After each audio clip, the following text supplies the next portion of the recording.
Now we know about mindset, that it's important to expand it, and we know about the mindset spectrum and the fact that we need to have lots of different thinking styles, from the rigid thinking to the very free-flowing and expansive and abrasive thinking. But how do we actually do that? We've talked about 12 words, and I've simplified it a little bit there. I mean, 12 words sounds pretty simplistic. Yeah, well, simplistic in the fact that, you know, sticks could be simplistic, but you give sticks to ninjas and they could do a whole lot of work. I was about to say damage, but they could do a whole heap of things with sticks. Or, you know, a handful of paintbrushes just sitting on the table by themselves does nothing. Put a bunch of paintbrushes in the hands of an artist and, you know, absolute magic can be created. Correct. So I think the difference between us and what other coaches do, you know, I think that's a big reason why we've created these 12 words, these 12 levers that we sometimes refer to as, because a lot of other coaches will ask questions, and that's what a good coach is. They just ask question after question to essentially move you from your current thinking to another level of thinking to another level of thinking. But the challenge with that is, when the coach isn't there to ask questions, your ability to shift your thinking stops. Yeah, yes. So they help you to expand your thinking while they're asking questions. But how do I keep shifting myself after that's the case? Yeah, we're very much about, well, one, assisting people to learn how to shift them, but empowering them to be able to continue to keep shifting themselves. We want you to be able to go sort of on a rapid incline. Once you've got the tools, you can keep learning and using them better and better. Yeah. So there's really no end to that journey. No, and I was just talking about other coaches, but what about psychologists and counsellors and things? Because sometimes people go and talk to those type of people. Correct. Well, a number of people that come to see us have worked with psychologists and counsellors in the past, and the big difference to the way that they work to what we're going to talk to you about is they're after content. So lots of story and lots of tell me about your past, or tell me how you're thinking and feeling now, and that's useful if you're in that stage where you just need to download. But if you actually want to shift your life and change your thinking, then we don't need much content. We just need to hear, where is your thinking not good, and where is the structure of your thinking not good, and we'll take you through the structure with the 12 logical levers that we're about to talk to you about. So we're going to cover 12 logical levers, 12 logical elements. We have lots of different names for them, and the reason for that, the 12 words at the end of the day, but the reason for that is we use them in many different ways. Now today we're going to use them as very simplistic points, 12 logical points where we can talk to you about this point and that point. But we can use them all different ways, and in the work that we do, once we teach you these words and you really understand how to use them, we can very quickly understand your thinking and help you to shift your thinking and show you how to shift your thinking. So 12 words. At the end of the day, they're going to show you how to slice your challenges up. It helps you sort of slice your challenges up into, I guess, easy bite-sized bits. We'll be doing some of that today, actually. We'll be slicing you up and dicing you up and helping you to see yourself in one perspective or another. Not actually, but no, not that sounds a bit violent. The words also help you reveal patterns in your thinking, so it's easy to go, oh, wow, that's actually how I think, or that's how I've been behaving. Wow, that now makes sense. That's one of I think the core things that Yolan taught me about mindset that was just a total shift. When she talked to me about patterns of thinking and that we had repetitive patterns, I was like, oh, so if I've got a pattern of thinking and I can create a framework that will help me see a new pattern of thinking and create a new pattern, my whole world shifted, which is why the work that we do is so sharp. When you see the patterns, you see more possibilities and opportunities. Correct. And massive opportunities and possibilities, and that's probably been the key difference in my thinking. Instead of thinking the same repetitive thoughts, I now find that there's rarely a week goes by where I don't think, jeepers, my thinking is continuously evolving. I just love that. So they also help us to create the change that we want. So to build a framework for ourselves so we can move and learn and grow in a way that really feels good to us. So I think one of the things that people are most concerned about when they look to go and change themselves, if I open the box of myself, like I'll all spew out, or I'll just collapse. Like if I admit to myself that I'm struggling, or that I'll collapse altogether.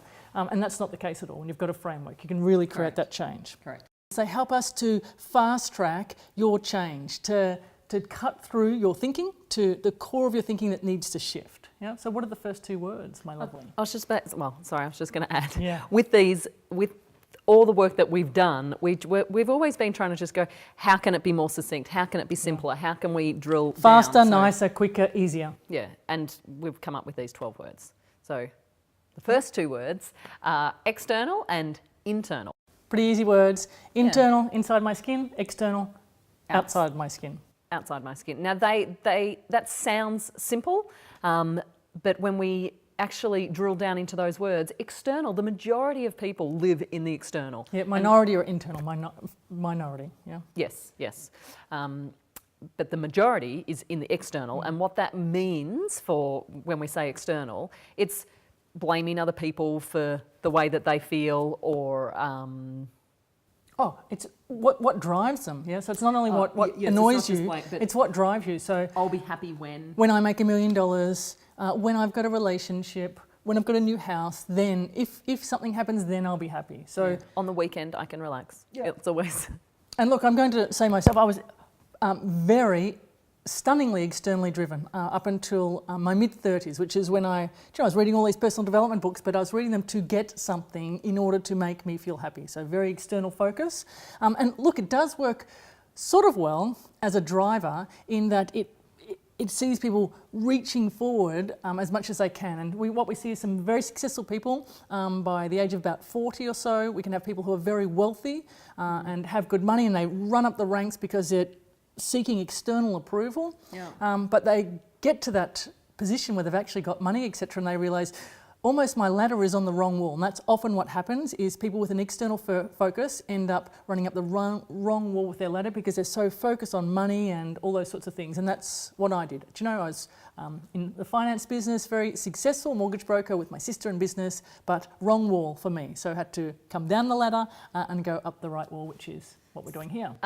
If I think about it from my perspective, not only was I externally motivated as far as, you know, wanting things externally, but I would just put pressure on my husband to, well, why don't you go get the external stuff? So I was like too removed in the external. Other versions of that is my boss should do something. So what happens when we're externally focused is there's lots of looping. And the reason for the looping, by saying looping, I mean things keep happening to us. You know, we have tedious bosses, or we have tedious team members who don't take responsibility, or we have lots of team members who don't take responsibility, and that's because we're expecting them to know how to take responsibility rather than taking responsibility ourselves for the fact that we don't know how to get them to do what we want them to do. So the key with these words is to first understand, well, are you more externally motivated or internally motivated?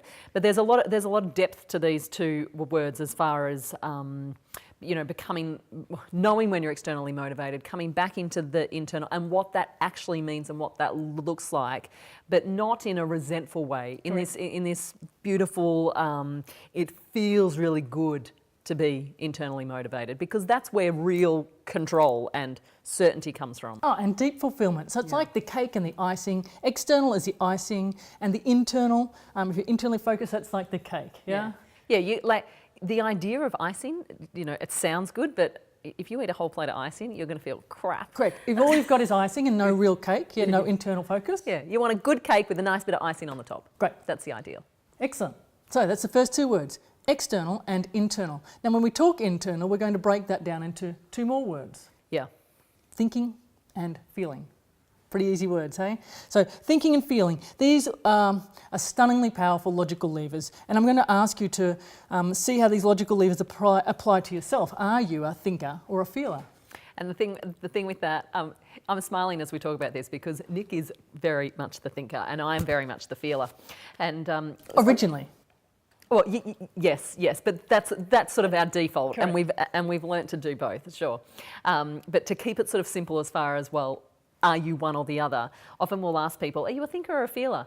And are you logical, sensible, practical, and intelligent? Are these words, or one or more of those words, relate to you? Do you define yourself by those, or do you find yourself by being connected? Do you know, empathetic, soft, and kind, and emotional? They're words that, as a thinker, they used to make me feel a little bit uncomfortable. She had to read those words because she's more because she is more naturally a thinker.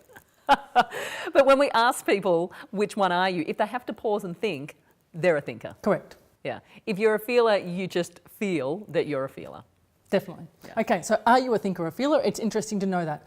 And the reason for that is, if you're a thinker, what's likely to happen is that you get to a point where you plateau in life, where logic actually starts to limit you and you don't understand why. Yep? And that's because you're not using a very important part of you, and we'll go into a little bit more detail on that.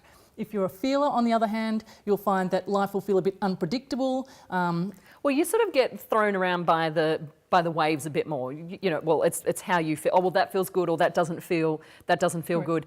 But when you might expressions like, "Oh, I've woken up on the wrong side of the bed today," you know, that doesn't actually mean anything other than I don't feel as good as I felt yesterday or last night. And what the feelers need is a real robust thinking framework to not short circuit the feelings. How would you say it? To keep the feelings To guide the feelings, yeah. And we'll talk about more that in just a minute. But those people who consider themselves to be a bit of thinker and feeler, what you find there is you might be doing quite well and then you rage at the kids, or someone will just drive you nuts and your feelings just overwhelm you. Yeah. So thinkers pretty much always in control of their feelings, and almost very rarely do they explode, or if they explode, they explode quite sharply. People who try to find that middle ground, often their feelings will overwhelm them. People who are strong feelers. What do you mean by the middle ground? Oh, like I'm a bit of a thinker, I'm a bit of a feeler. Yeah. So ideally, we want the thinking and the feeling connected. Synergy. Yeah, we want them to work beautifully together, and that's what we talk about. When people talk to us about being connected to others, whether that's in a personal relationship or you know in a work environment, what we find is often missing is the connection between their own thinking and feeling. Yes. So the idea here is we want this really deep rapport with ourselves, with our thinking and our feeling connected. And when we can connect that really well, which is one of our really important focuses, then it's much easier to then go and connect with others. And that's ultimately what we want, to build better relationships and partnerships. And Correct. Yeah. Correct. So if you're a feeler, the key for feelers to remember is that thinking makes or breaks you. Yeah. So if you're a thinker, feelings are your drive. If you're a feeler, thinking's going to make or break you. So either way, you need to get the other one into line. Yep. And the good thing to know is the thinking that you need to do for a feeler, it's actually not that complex. Thinkers like to try to make it out as though life is really complex, yeah? But it's not that complex. I used to think that myself, but my wife has shown me very clearly, good thinking is very simple, yeah? So that's what we help you to do, and that's why we've only got the 12 logical elements, because when you use those with volition, your life becomes very easy very quickly. Yeah. So far we've got the internal, external, and then from internal it's thinking and feeling. Great. So one thing that I haven't mentioned around thinking and feeling is the key to getting, when you get thinking and feeling working well together, it leads to certainty, to decisiveness and self-confidence. Yeah, so you really feel good and congruent within yourself, and when you can feel good and congruent like that, that's how you make good decisions. So if you're finding yourself flip-flopping on decisions or making decisions and going, oh, I so knew I should have gone the other way, or do you know, I had a gut feeling that it was the wrong way, that's your thinking and feeling not working well together. So we show you how to get that harmony going. Yeah. Can I just say, I think for some people they might say, oh, no, I'm pretty certain I can make decisions. But what we're talking about is that real internal feeling all the time of, Correct. Yes, I feel good. Because sometimes I think it's easy to just sort of put on that mask of, oh yeah, I can make decisions, I'm feeling pretty confident. So, it can be sort of easy to dismiss it. Yeah, it's almost, do people follow you for the decisions you make? Do people effortlessly go, oh, if you've made a decision, like I'm there? Do you know, are you that natural rapport leader? And if you're not, your thinking and your feeling isn't as connected, or people are seeing the glitches, yeah? So we want to iron those glitches out. Yeah, and I guess what I want to say is it is actually possible to get your thinking and your feeling connected to the point that you feel so centered and so connected in yourself that decisions become very easy. Correct. Yeah, Right. and there's that real internal feeling of trust. If you're a thinker, you may be going, I don't know, all this talking about feelings is sounding way too fluffy. So we're going to bring a bit of science in here, okay? And we're just going to look at how important science has been over the last, number of decades. So 3 to 4 decades, which is... Science has been important for more than that. But around this topic, In relation to science has been proving that emotional intelligence is very important. It started with the emotional intelligence book by Coleman, but Antonio Damasio is a scientist who was working with clients, and he realised that when his patients had brain injuries that impaired their emotional capacity, they actually couldn't make decisions. Yeah. So that was one of the first groundbreaking discoveries that started to head us in the direction of, we might think that we're logically making decisions, but actually, thinkers, hear this, we're making decisions based on how we feel. So if we're not acknowledging how we feel, it's pretty hard to know what decision we're logically going to make. We're going to actually logically justify something we've unconsciously decided. Tell them about the MRI Yeah, thing. John Dillon Hayes. He was a guy who hooked some subjects up to an MRI machine, and then he asked them to make a choice. But what was interesting was the MRI machine could tell at least a second before exactly what decision they were going to make, and up to 7 seconds before it was still very valid. So the computer knew before the individual knew, 7 seconds before the individual had actually decided which button to push, the computer could tell which button the individual was going to push. So some pretty impressive science there. There's also the fact that when we come to thinking and feeling, and just for the thinkers, making sure you understand how important it is, there's the idea of we've got the conscious thinking, which is the iceberg principle. Conscious thinking is just the tip of the iceberg, and the unconscious thinking is the bulk of our thinking. And I like that concept because we put that together with a Sydney University study that says that it's actually just 3% of our thinking, or our thought process. 3% of our thought process is actually conscious thinking, that self-chatter, those images that you see. And 97%, a whopping 97% of our thought process is that unconscious, feeling-based aspect of ourselves. Now, I want to pause there. It's a mind-blowing thing for a thinker to go, what? I'm just using 3% of my thought process. And I remember when I heard the stat of about 10%. Yeah, well, that was what it was years ago. Years and years ago, it was sort of 10%, 90, then it went to 5, 95, and now it's 3, 97. Correct. So if we do some maths on that, and I really like the idea of doing this, what we do is we say, if your intelligence level is currently at 100 points, and so congratulations, you're 100 points intelligent. Of that, 3 points is going to be conscious, thinking based, and 97 points is going to be unconscious, feeling based. So 97 points of your intelligence is feeling based. What that means is if we teach you how to think better, and we don't worry about your feelings, we just teach you how to think better, and we doubled your ability to think, then we would take your 3 to 6. And this is how we've traditionally learned in the past. Let's improve our thinking, let's improve our logic, rote learning, etc. If we did that, then your new intelligence level would be 103 points. But if we made you no smarter and we didn't improve your thinking at all, which we will do, but let's say we didn't, then that would stay the same. And if we doubled your ability to tap into and actively work with that unconscious intelligence that you've got, that feeling-based aspect of yourself, then the 197 would go to 194, and your new intelligence would be 197 points. Now, that's pretty impressive. And some people go, well, hang on, are you actually going to double my ability to tap into and work with my unconscious feeling-based aspect? Or we can do more than double. Correct. If you are a strong thinker, we'll take it infinitely higher. Because a lot of strong thinkers don't use their feelings, ignore their feelings pretty much. So the point is not whether we'll double it, times it by 10, it's a little bit irrelevant. The point is it's 30 times more effective to work on your feeling-based aspect and your emotional intelligence and understand how to work with that than it is to actually work with just your thoughts, So very excited about that. And to all the feelers who went with me in high school and I poo hard all their feeling-based activities. Sorry, you're totally right. Feelings are the main event. She's come around. Intelligence, it's a bit irrelevant. Okay, so we've just covered the first 4 logical levers. We've got internal and external. So are we going to focus on internal and external? I'll tell you what, if we're working with you, we're going to focus on the internal. And are we going to focus on your thinking or feeling? Well, it depends who you are and what your preference is. And we'll teach you either how to feel well, how to think well, or how to combine the two.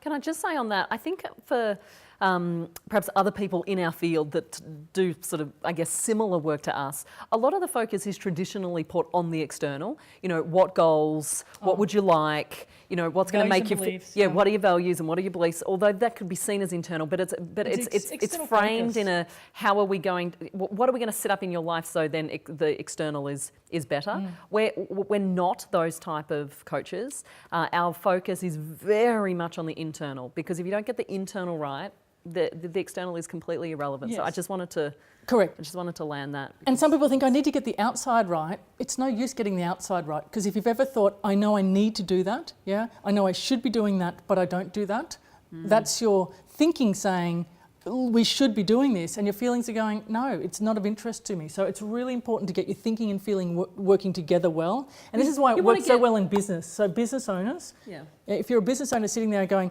I've got heaps of stuff I know I should be doing, and I just haven't done it, hello, you're ignoring your feelings. Yeah, you essentially want to get out of internal conflict and into internal rapport. Yes.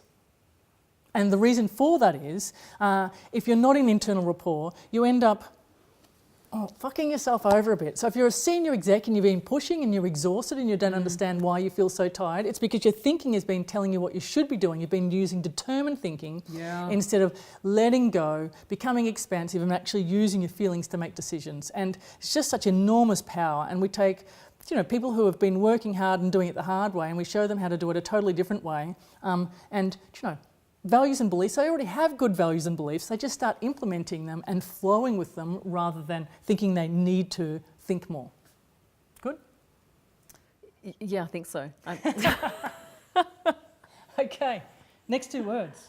The next two are black and white.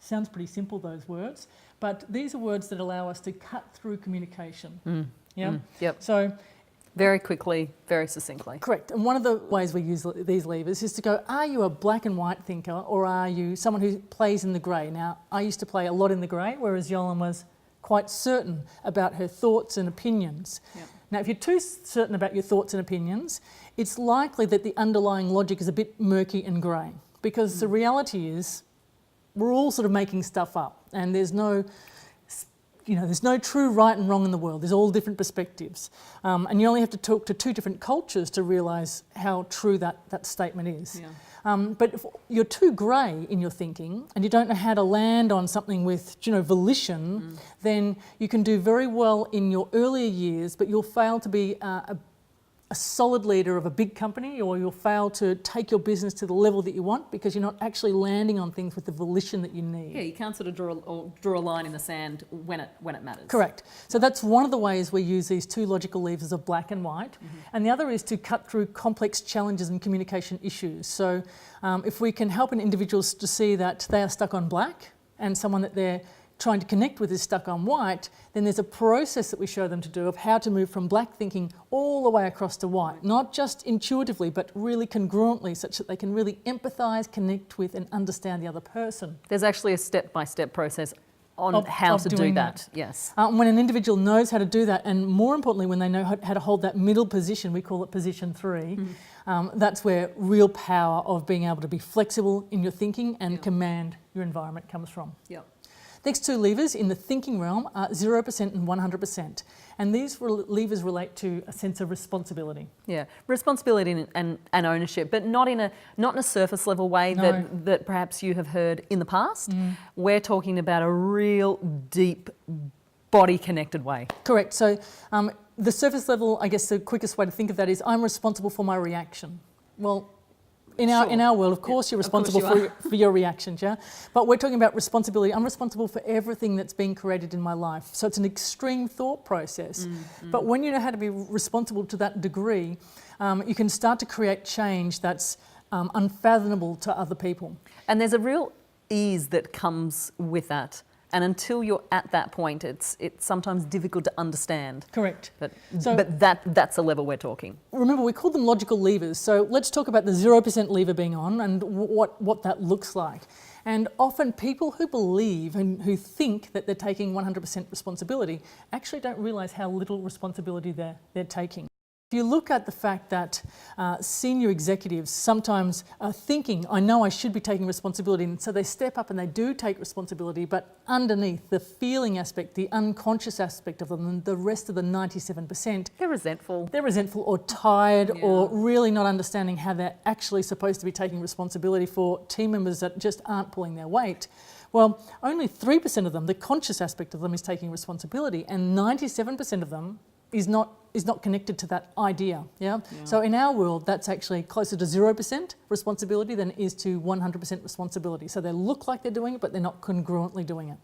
Imagine taking responsibility to the level that it really feels good, instead of just taking responsibility just to be seen as, oh, well, I better be role modelling this. I better be setting an example. Like they're worlds apart. Correct. So we find that if you're in the feeler realm, you'll be very aware that you're not taking responsibility and you'll own it very quickly. We find thinkers often think they're taking responsibility and are really sort of confronted to realise that they're really actually not taking much responsibility at all. Yeah. So once we teach people how to take responsibility right up to that 100% level, it's a very exciting and powerful space to be in. The last 4 of our 12 logical levers are, funnily enough, around feelings and emotions. And the reason for this is because there's so many feelings and emotions. Like, there's over 3,000 different words to describe feelings and emotions in the English language. That blows my mind. So thinkers, no wonder you find feelings and emotions complex. You know, jealousy and guilt and resentment and all these nuanced emotions. Who knows what we're actually feeling is the way that I used to think. Yeah, so for thinkers, I think feelings and emotions can be a bit, they're a bit tedious, and why are they here, and I don't really understand them, and is it really all necessary? But for feelers, feelings and emotions, although most of the time feel good, at times can be completely overwhelming. Like a big wave just comes over them, and then it's like, well, now what do I do with it? I'm lost in this sea of emotion. And even after, over the years that we've been coaching people around all these different challenges and topics, and what we've learnt to do is just distill them down into four levers. Yeah, and they're the core drivers. So under all these complex emotions are core emotions, and they're basically based on how our brain has been formed. So there's the safety lever, okay, and that's the amygdala response of fight or flight. So it can be financial safety and physical safety, generally speaking, and it doesn't have to be current financial safety or physical safety. Sometimes patterns that exist within us can be jarring us. So we use that lever to help people understand when their safety trigger, safety lever has been triggered. Has been triggered by others. Yeah. So the other one is hurt. So hurt is more emotional rather than the physical, and the emotional lever can be triggered quite a bit. So not only in just day-to-day life with your partner, but certainly at work. People say a certain thing, or they expect a certain thing, or they react in a certain way, and they trigger the hurt. Yeah, and you'll notice here that I'm speaking very externally, but we live in this external world where all these external triggers they end up hurting us. Now, from our coaching perspective, it's actually important to figure out, okay, well, is that issue a hurt issue, or is it a safety issue? Correct, because we treat them slightly differently. Yes, we do. And also hurt, it's quite important to understand that hurt can be a past safety issue. So if someone's previously hurt you or caused you extreme financial pain, then that hurt lever, you can actually accidentally trigger that with your thinking. So you can be thinking about the past and your feelings end up reliving the event. So really powerful levers for people to learn to use them. We've got the happiness and the love levers as well. There are others. So there are our final two, happiness and love. And the interesting thing with happiness and love, and we find this all the time when we talk to people, one of the hardest things is when we ask people, well, what is it that you actually want? People will very often, and this is true for so many of us, it feels easier and more natural to say, well, I don't want that and I don't want that. So, but I find sometimes we get a bit deluded and go, oh, well, we're going towards, happiness and love, like that's what we want. But we're actually more inclined to sort of avoid safety issues and avoid hurt. Go. Oh, I just want to say one more thing. So the way that we work is we go through the safety lever, the hurt lever before we can get to happiness, before we can get to love. Correct. Or you might be doing quite well, in which case you think, well, I've already got heaps of happiness and love in my life. If there's any blockages, or if you want to go further faster, then it's a matter good of to going do back. a little bit of understanding of what are your safety and hurt triggers, and then that'll help you to understand and connect to other people's safety and hurt triggers. Yeah. So it doesn't matter if you don't have heaps of them yourself and you're not being triggered all the time, other people are. Do you know, the majority of individuals, and certainly we can trigger each other into safety and hurt. Sure. So, and it's really important to know that, and that's sometimes where the passion is, to understand those levers. So 4 really powerful levers in that emotional category, and they're some of my favourites just because of how they've helped me to, I guess, navigate feelings and really enjoy them rather than not really understand where they came from. And for people listening, it's very much, I guess I want to convey the feeling of sort of reassurance. All those emotions and feelings can be simplified into those 4. We have a very good way of taking people through them and acknowledging them and healing those. So ultimately, and this is what we're all about, people that want to create change so they feel happier, they love themselves, and their ability to love others is enhanced. Correct.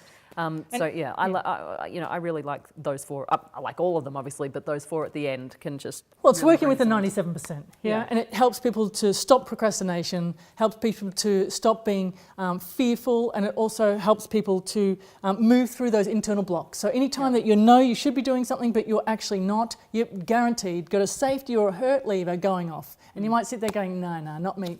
Yes, it's you. Yeah. So love these levers. Okay, so that's 12 logical elements, and if I just run through them again quickly for you, you've got internal and external. We want to focus on being internal, which means working on our thinking and our feeling. When we get to our thinking and we're feeling, we've got 4 thinking levers: white, black, 0% and 100% in order to change your thinking. When it comes to feeling, we've got the safety, hurt, happiness and love levers, such that you really start to connect to and can drive yourself and use that internal energy to be inspired. The framework, it's delightfully simple, and it allows us to put complex challenges through them and outcomes, easy decisions, effortless decisions, and ones that you can feel really congruent and confident about, so you can be a real leader, in your own life, in your family life, and also in business as well. So, where to now?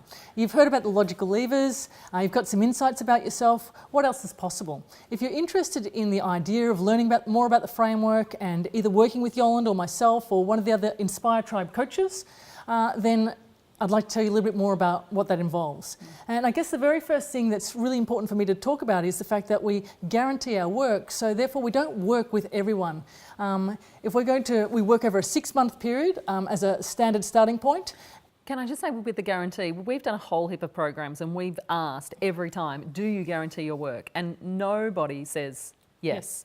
But our stuff is so good, it works every time, that we have no issue at all in saying that we guarantee our work. Correct, and it does mean we also check with, when we speak to people, are you serious about change? Do you really want to change, or are you just looking to learn something new? So if you're looking to learn something new, if you're a thinker, go and read books like The Art of Empathy and books on anger management and just random books about feelings. If you're a feeler, go and read some books like Think and Grow Rich and Robert Kiyosaki's Cash Flow Quadrant, just to learn how to think more sharply. But if you're looking to move forward at a rapid rate, and you basically want to be able to download the framework into your mind such that you've got an access to a way to short circuit challenges, work through issues that you're feeling within yourself but you're not sure what they are, then we'd love you to give us a call. Basically what we'll do is we'll ask you a number of questions to find out a little bit about you, about your situation and where you're up to, and then we'll talk to you about how the levers are likely to work for you and what it would look like to work with us specifically. Often people have sort of hit a wall that all this change has happened and they don't know how to continue on with it, or big change is about to happen. And that's why they come to us, because... Or they know they're stuck. Yeah, and they've tried many other different avenues. A number of people have tried many different avenues. So there's various ways that people come to us. Wherever you are, if you've heard what we've talked about and it sounds of interest, please feel free to give us a call. We're more than happy to chat to you about your circumstance, check if we feel you're up for the change, and then we can chat about how to step forward with us. And if that's of interest, we could end up working together. So If that sounds of interest, please give us a call or email an assistant, and we look forward to speaking with you soon.